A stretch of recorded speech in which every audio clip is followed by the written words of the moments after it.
Глава Коми окажет помощь поисковому движению региона. Речь о тех, кто помогает восстанавливать историческую память своими добровольческими действиями, возвращает имена солдат, пропавших на полях Великой Отечественной.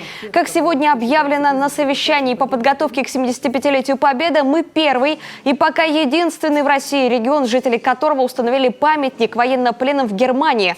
Это мемориальная плита на братской могиле в Витцендорфе с надписью на немецком, русском и коми языках.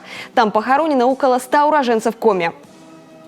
Я думаю, что мы после общения найдем возможность решить определенные, в том числе финансовые вопросы, чтобы оказать вам помощь и поддержку в вашем благородном деле и в той миссии, которую вы несете. Это на сегодняшний день для нас крайне важно. Это не просто слова, это осознанный подход к решению таких вопросов. И то, что вы делали, может быть, пока вот в таком энтузиазме, отдавая дань уважения тем, кто сложил свою голову и пытаясь максимально найти и запечатлеть это и на страницах, и в информационных носителях, и сохранить память, ее приумножить и передать будущим поколениям.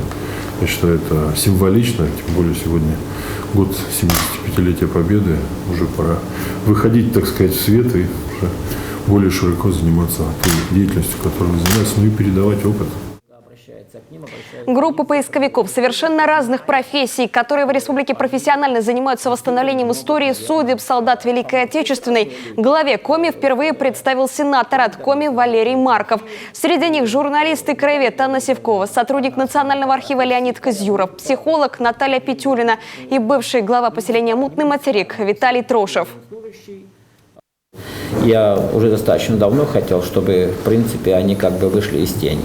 У них самих стремления выйти из тени такого нет. Они делают дело и делают. Знают, что это нужно и важно, и люди ждут от них этого, и делают. Хотя, скажем, это очень действительно важно и нужно делать для всей этой республики в целом, особенности, понимая, что история, она уходит вместе с людьми, и хоть успеть что-то зафиксировать, чтобы это осталось для будущих поколений, это очень важно.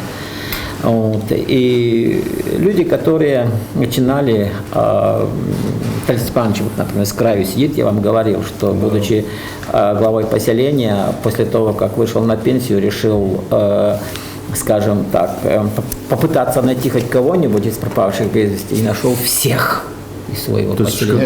Как вам это удалось? Одного не нашел, говорит. Одного не нашел. Еще ищете? Но это уже добавляется. А когда начинали список, он нашел тогда всех. И за плечами у них это, больше дивизии, которые они нашли. Итак, уточним и подчеркнем. Именно благодаря бескорыстной работе этих героев сегодня Республике и миру за несколько лет стали известны имена более 5000 человек, которые изначально считались пропавшими без вести. Зная подход к поисковой работе, за помощью к ним сегодня обращаются не только жители нашей республики, но и из других регионов.